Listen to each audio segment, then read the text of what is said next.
Well, hey, welcome back to the Pursuit. You laugh every time. To the what podcast? To the Pursuit Welcome podcast. to the Pursuit podcast. And we're glad you're My here. name is James Stacy. My name is James. I'm joined by Casey. And our last name is Stacy. Okay. How many episodes did that take to come out?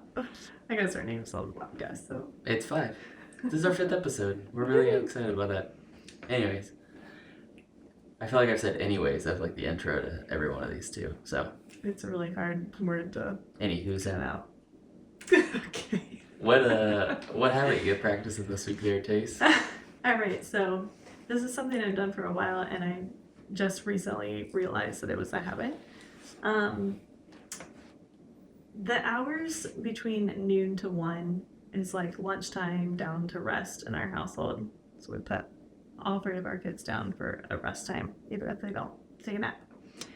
And it was really hard for a while. It was just such like a stressful time for me for some reason. I just like could not get a good rhythm set, and there was just a lot of like tension and whatever. Anyways, I started grabbing the kids right before I sent them off to their rooms for rest time and just saying a quick prayer with them. And I don't know if it helps them at all, but it really helps me just like feeling them in my arms and like reconnecting with them and like praying over them before we are separated for an hour and a half for the rest time. And I really enjoy that. Well, good. So yeah, Good. it's been a really great rhythm to just have, and like it helps us stop in the middle of our day and just think to look for what we had. Yeah. I'm sure the kids love it. Yeah, I think so. Getting to slow down and connect. Yeah, I've noticed that when I first started doing it, they were like super wiggly and whatever, but now I just grab them and I don't even say anything. I don't say like, hey, let's pray. I just grab them and start praying, and they get so still and they just like sit in my arms. They're always so wiggly. It's true. Yeah, they're always wiggly. All right, James, what habit are you doing this week? This is like a good and like a bad, because it's hard, but hard things are good. This is day 11 or 12. I don't remember. I'm doing 30 days with no sugar, no gluten, and like very, very little carbs. So a lot of meat, cheese. I'm not doing carnivore by any means, but yeah. Nice. It's been good. I'm not necessarily doing it for any purpose other than just doing it. I feel like I really just wanted to see how my body would feel. Like, it's not like I don't feel like I have like a whole lot of like issues. Like, you may argue otherwise. Wow. But I don't feel like I Getting have started. that. Yeah, I don't feel like I have a lot of issues when it comes to like any like chronic pain or like weird things with my body that like would cause me to go on some kind of weird diet. But I just I wanted to see if I could do it, because like I don't know if I remember before we got married, I went like 89 days without pop. Mm-hmm. That was like pretty cool. And then I celebrated at World of Coke and drank like more pop than I've ever drank in my life. But I wanted to see if I could do 30 days with no sugar, like just sugar. Like I'm still doing honey and fruit, which does help a lot. It does not taste the same as ice cream though. Wow. So That's great.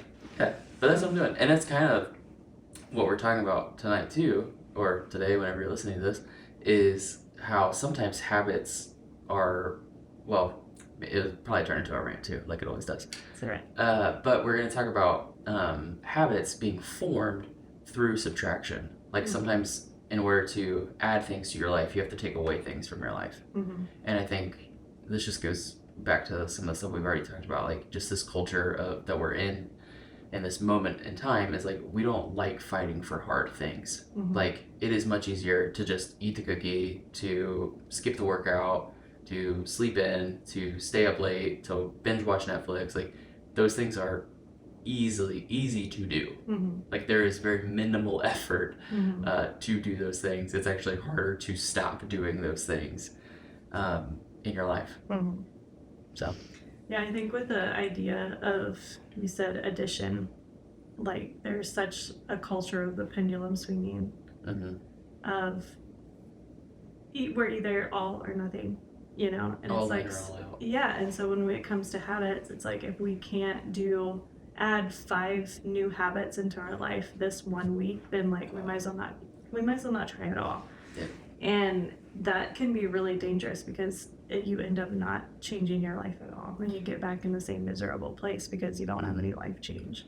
Yeah, I remember really on in my walk with Jesus, I would try to start like 5 or 6 devotions at once, like on the Bible app, Mm-hmm. and like I'd get 3 days into it, into maybe 2 of them, and then be like, "What? Like I can't keep up." And it's like, well, of course you can't keep up. You're trying to do too many things at once, Mm-hmm. and I don't know. Sometimes I feel like we try to like overload our our brain with whatever, especially when it comes to like faith things. Like we're like, Mhm. oh, like, I have to learn so much more about God. It's like, Mhm. well, I have a long time to live, hopefully, Mm-hmm. and I want to learn, but pace it, man, pace it out. Yeah, for sure.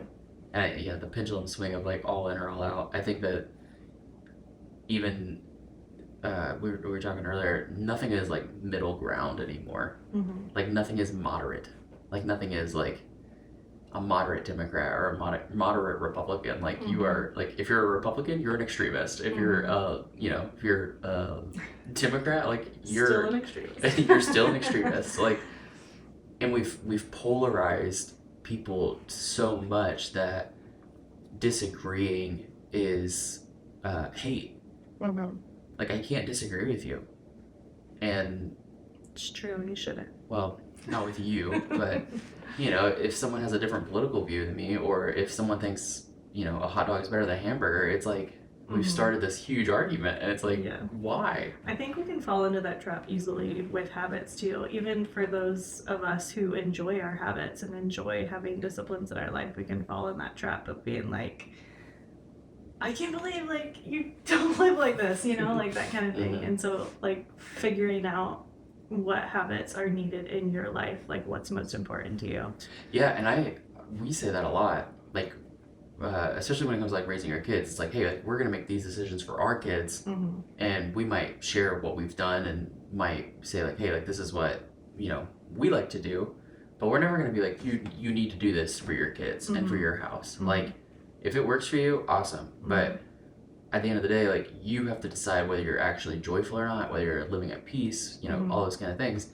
And we just set up our lives the way that we find to have joy and Mhm. peace and contentment Yeah. with our kids. And Yeah, you have to do that with absolutely. your kids. Like don't let Or someone life. else's choices like dictate your pendulum swinging, Yep.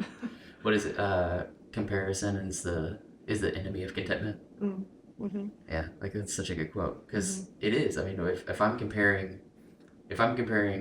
myself and the things I'm doing to someone else, it's like, well, I'm either gonna get jealous of what they have or what they're doing, or covet what they have or what they're doing. It's like the get quick rich schemes or whatever. It's like, oh, like I could do that, and it's Mhm. like, is that what I'm called to do right now? Right. Like, is that what I'm supposed to be doing? Yeah.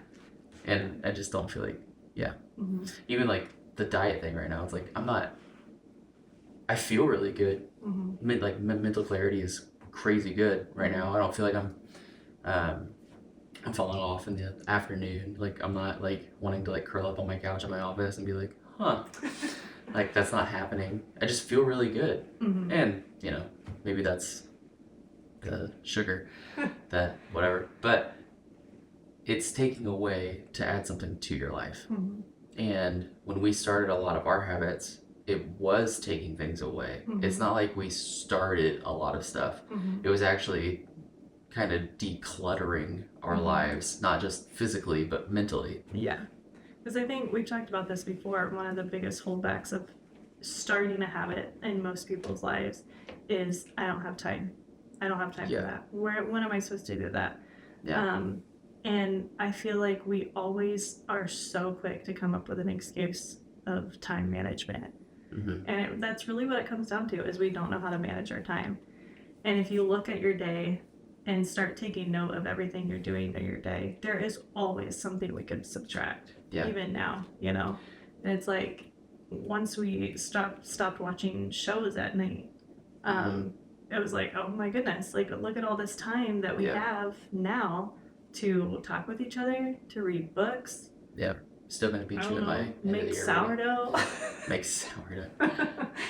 I'm just like, it is crazy to think how much time was wasted on just different things And like, yeah, and again, that was not fitting our lifestyle. yeah, and that's not to shame people that, Absolutely not.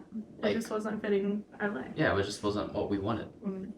And everyone has the same 24 hours. And I think going back to like the comparison thing, it's like, well, if you compare your habits and what you're doing to somebody else who is living completely different, who has been at it for years, Mm-hmm. like there's people that we see that we're like, ah, like if only. Uh-huh. But you just it's one day at a time. It's Mhm. one day at a time. It's one habit at a time. It's taking away one thing at a time. It's adding one thing at a time. Mm-hmm. Like you can't do it all. Mm-hmm. And try as you might, you just can't. Mm-hmm. And you have to figure it out. Like there's things we want to do that we still can't do. But I do want to talk about a little bit about that the aspect of habits that people bite off more than they can chew. I was talking about the devotion thing earlier. There's so many times, and both of our friend groups or just different people that we've encountered that are like, I want to change my life, and it's like, okay, start with one thing. What's a goal? What do you want to do? And they're like, well, I want to run a marathon.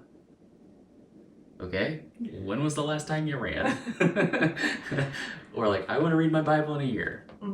Okay, when was the last time you read your Bible? Right. Like, do you understand any of it? Like, do you know how to, like, do you know where to start? Like, do you have a plan that you're gonna do it? Like, or how you're gonna do it, or read it, or whatever? Like, no one just sets out to run a marathon without proper training. And if you do, I'm sure there's YouTube videos out there. I've seen guys run them in Crocs with no training and all that kind of stuff, and they probably feel miserable. I can guarantee they feel miserable. But we bite off so much more than we can chew. And I think that's one of the maybe encouragements is to like set small goals. Like I said, no sugar for 30 days. I can do it for 30 days. A year? No way. But, But if you keep doing it 30 days here and there, a year wouldn't seem so bad after a while. Right. Okay. I would a bowl of cereal so bad. All right.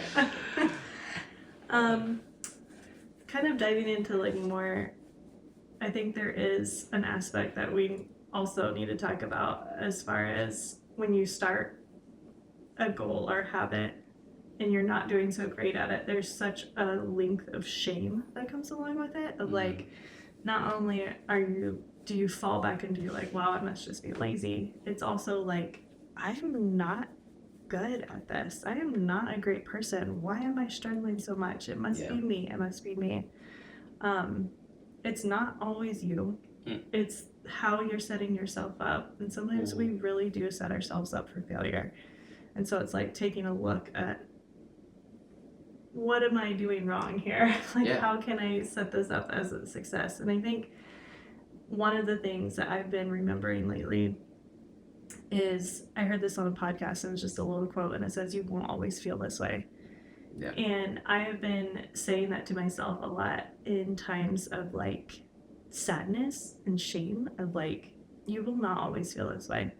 And like, you can step out of that and you can like reach for better things again. But on the flip side of that, I also say that to myself when I am succeeding in my habits, when I am doing well, you will not always feel this way. Nope. And so what can I do today when I am feeling good, when I am feeling productive, to make sure that when I'm not feeling good, that I can still have some sort of like rhythm and like habits to my day that keep me going. I think that has really been life-changing for me. Yeah. All that's playing in my mind right now is that, like, I am not feeling good. That's all that's playing in my mind right now. When we quoted that for like a year For like a year straight, Elliot would be like, Mom, Dad. And we'd be like, I am not feeling good. Wow. Wow. That is a throwback. Anyways, before I derail this. Already bad. So, James, what is some tips that we have as far as how to start something and what to do, I guess, if you find yourself falling off the wagon. Yep. I think some of the biggest things that well, one, you have to evaluate, and we've talked about that before. You have to take that long, honest look in the mirror of just where am I at? Mhm. And I remember one of the first things that really kicked us off of like on our journey of just forming our life and what we want and all that was looking at our screen time, like making the widget as big as possible on the front That's on my so front painful. screen, and it was like, It hurts. yeah, and it was like you were on your phone for 7.5 hours today. It's like, wow, like really, like I spent that much time doing nothing. Mm-hmm. And like again, you can take that and say that's not that much. I would probably disagree with you, but like you just have to be able to be honest with yourself Mhm. with where you're at. You know, and that was kind of step one for us, was just like find ways to measure time wasters. Mm-hmm. You know, it's a lot easier to do that with stuff on your phone, and a lot harder to do that with like watching TV or whatever, or just like mindlessly doing other things. But like finding a way to measure what you're doing. I've talked about it, but I love my Habits app because I think it cancels out some of that shame Mm-hmm. of like, oh, like I didn't work out today. Okay, but I only missed 3 days in January. Like Mhm. that feels good to Mhm. like say that. Mm-hmm. But in that moment of days of skipping, Mm-hmm. it's like, oh, like I'm terrible. Yeah, and that makes you not want to do it again tomorrow. Yeah. So like eliminate the shame. Give Mhm. yourself obtainable goals. Again, don't set out to run a marathon. Maybe it's, hey, I want to walk 10 minutes a day, or I Mhm. want to hit my step count of 8,000 a day. Like you, Mhm. and you have to have a baseline. Like you had, I think that's the problem with a lot of goals is people don't have a baseline for what they're already doing to where they want to get to, no matter what it is. It's like, well, if you want to write a book, that doesn't just appear out of nowhere. Mhm. Like you need to write. So maybe your goal is to write 200 words a day, Mhm. and then your goal can be 500 words a day, and then it's, wow, this is turning into a book. Like you have to. It's baby steps. Mhm. It's baby steps. Yeah, for sure. So those are some of my biggest things. Evaluate, find ways to measure it, and set baby step goals. Mm-hmm. Start small. Start small. I also think that it's such a good exercise and a really great opportunity to show yourself grace when you're starting habits. Like Mhm. look at it as a way to show yourself grace. And like when you do fail, okay, like I can take that loss. Mhm. That's fine. Take that out. And then I'm gonna try again tomorrow. I'm not just gonna forget everything and be like, all right, well, I'll give up. You know, that one of those reels where it's like she spills a little bit of coffee and she's like, all right. And Yeah, just yeah. spills Just the like whole spills the thing. rest of it on Or her. like, you know, spills a little bit of her AAA bowl and she's like, well, I'll just dump the rest. Yeah, like like, we would not do we would that never do that. in reality. Yeah. And so looking at that in terms of our habits, if you forget to wake up early before your kids one day, or you didn't read your Bible that day, Mhm. don't stop. Try again the next day. I was just having a conversation with somebody about this, to have backup habits, and maybe I mentioned this before, I don't remember, but you know, say your goal was to run 3 miles a day, whatever. Mhm.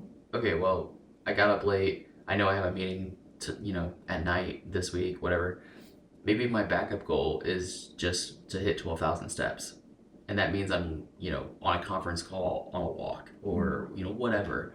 You have to make it suitable for you, or maybe it's, hey, like I'm gonna load up the kids and I'm gonna push them in the wagon while they eat a snack. Mhm. Like you almost like setting yourself up for some sort of success. Mhm. But also, like you said, it's a great way to practice grace with yourself. Mhm. Like if Jesus was willing to die for you, I think you should have a little bit of grace for yourself when you don't get it right the first time, Right. because you're probably not going to keep getting it right forever anyways. Yeah, exactly. No matter how disciplined you are in your habits, it's just not always going to go the way you want it to go. Sometimes your kids are going to get up at 5 with you, and you don't have that alone time. And I'm not beating you up any earlier than that. I can promise you that. And that's okay. There's And ways that's around okay. that too. Yep. So, Yeah. melatonin. I'm just Well, kidding. it's debatable, but Yeah, all right. cool. You got anything else? I don't think so. I mean, I probably could keep ranting, but no one wants to hear that. We could always keep ranting. Yeah. And turn it into a soapbox. Yeah. What was one of your favorite TV shows growing up? Well, I grew up Amish, so just kidding. I did grow up in a very conservative church, though, and we didn't really watch TV. Obviously, I'm not cultured. We didn't watch the TVs. We didn't watch the telly. But we did go to my aunt's house. I remember as a young child, and we would watch like old Disney movies, but not like Cinderella, like Lady and the Old Tramp. Yeller. Oh no, like Oh. Old Yeller or like Where the Red Fern Grows. No. Do you? Nope, not ringing a bell. I mean, I know Old Yeller gets shot. Spoiler alert, but. So that's what we would do.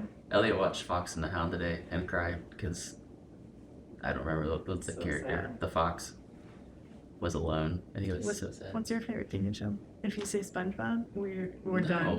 When I was a kid, I don't know. I had a lot of favorite TV shows, but this is gonna say a lot about me, and I'm just saying, if someone wants to watch a really, really good show with perfect comedic timing, great Survivor. no, great character development, beautiful story writing, Oh my gosh. Avatar: The Last Airbender. Mhm. It was so Yes, good. yeah. Yeah, It is pretty good, actually. Thanks. Point proven.